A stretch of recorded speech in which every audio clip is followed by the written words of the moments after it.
the best. Mastery of the world is achieved by letting things take their natural course. You cannot master the world by changing the natural way. Lao Tzu. Our civilization is in a state of ongoing strivings, in which control seems to be the highest virtue. We don't have to look far to observe this. In the workplace, for example, employees are more and more controlled and supervised. Especially now we have the technology to do so. And governments put more effort into tracking their citizens, whether it's through camera supervision or the proposal of a so-called social credit system. Ironically, the latter is a Chinese invention that goes utterly against a philosophy that emerged from the same soil. Taoism. As opposed to a control-obsessed society, Taoism revolves around letting go and going with the flow.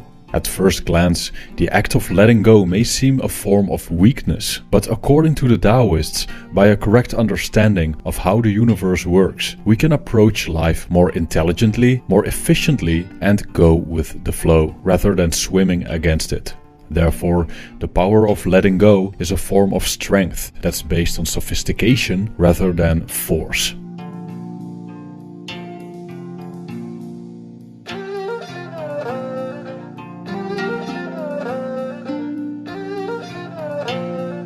The Tao Te Ching, the main Taoist scripture, was written by a mysterious sage named Lao Tzu. There are countless ways in which we can interpret this text. One way is to see it as a guide for a ruler.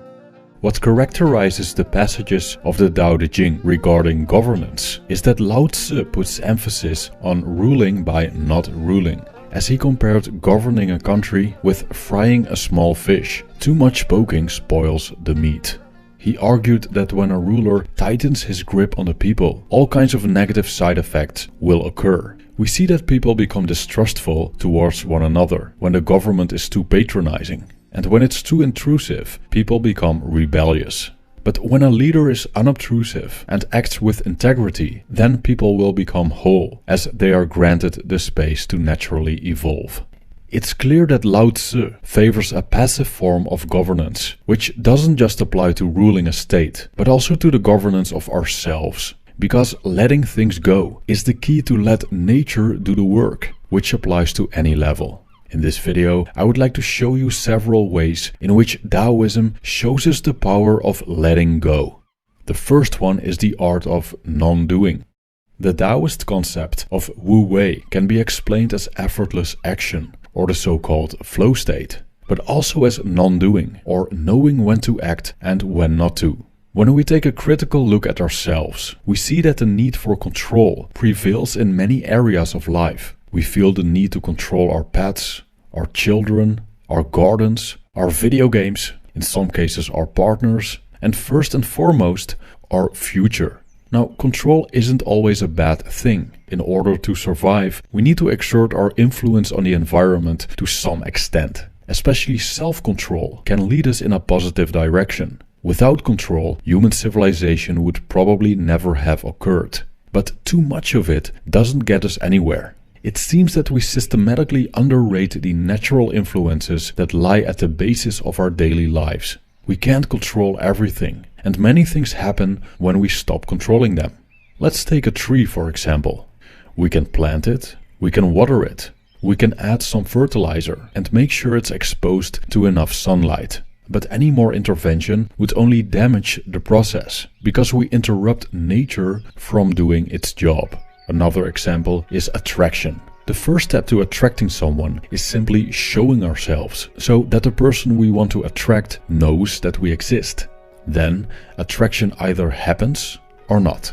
When attraction is there, one can easily blow it by taking too much action. Attraction is a natural phenomenon that is beyond our control. It absolutely cannot be enforced.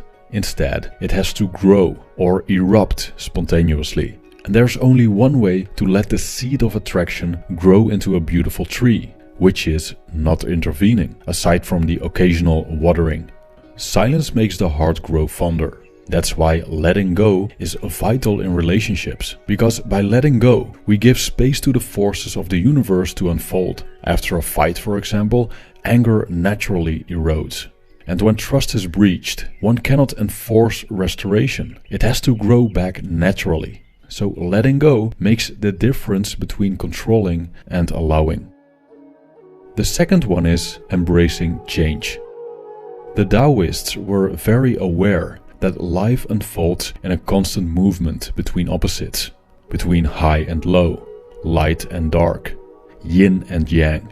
There isn't much we can do about it, and the most efficient way of living is simply moving along with the waves of existence. The flow of life and its transformations are inevitable, yet we see so many people cling to their circumstances. In the metaphor of the river stream, they hold on tightly to a branch or a rock, afraid to let go, because they want complete control over their position. They simply don't trust the universe.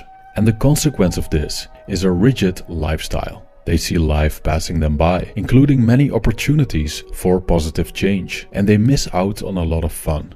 As Lao Tzu wrote in the Tao Te Ching, and I quote, "The living are soft and yielding. The dead are rigid and stiff. Living plants are flexible and tender. The dead are brittle and dry." End quote.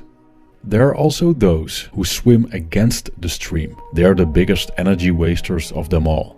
Perhaps they see honor and virtue in taking an extremely non-agreeable stance in life. But exercising a constant resistance to how the universe unfolds isn't a very efficient way to live, and most likely makes one worn out and miserable. This non-acceptance of how things are is also the cause of people fighting against themselves. Because of certain societal expectations, people engage in a battle against their inherent nature.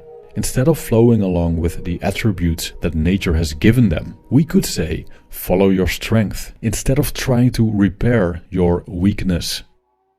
Embracing change also applies to uselessness and usefulness. Taoist philosopher Zhuangzi observed that usefulness depends on the circumstances, as he told about a merchant that tried to sell shirts to a tribe whose members were covered in tattoos and always showed them off by walking around shirtless. To them, shirts are useless, but to us, at least most of us, they aren't useless at all. Usefulness and uselessness are relative and are not to be treated with rigidity. When you live in New York, for example, having a car is less useful than when you live somewhere in the countryside where the next village is 50 kilometers away. So we ought to be willing to let go of things that are useless in one situation and adopt what's useful instead. That's how we make change an ally and not an enemy. The third one is not focusing on outcomes. Comparable to the Stoics, the Taoists observed that the focus on future outcomes has a negative effect on us. Focusing too much on the future makes us anxious. Our present endeavors become fueled by a desire for an uncontrollable result. And the more we crave that, the less we value the only thing we have, which is the present moment.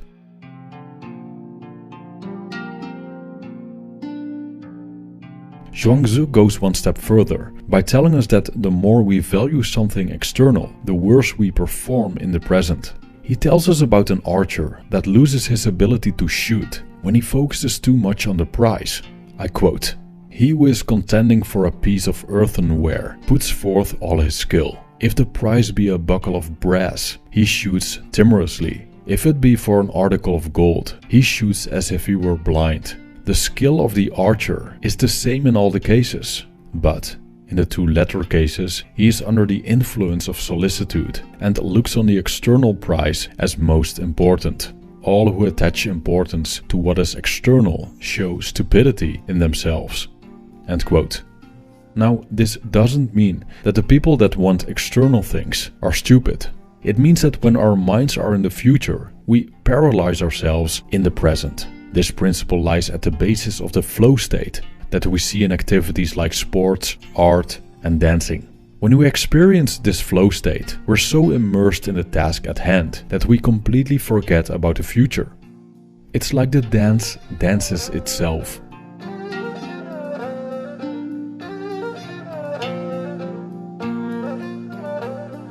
The last one for now is letting go of excess. In a society in which status is an ultimate concern, everyone wants to be at the top. Not because it's necessarily the best place to be, but because we have collectively decided that high status is preferable and low status is horrible. This also comes with a collective pursuit of the former and a collective aversion to the latter. But the tallest trees catch the most wind. And when we are at the top, it takes a tremendous amount of effort to stay there, because everyone wants to take your position. It's stressful compared to the lower regions, in which one lives more privately with less competition, less enemies, and in general, less effort. The other extreme, however, is a place of deprivation.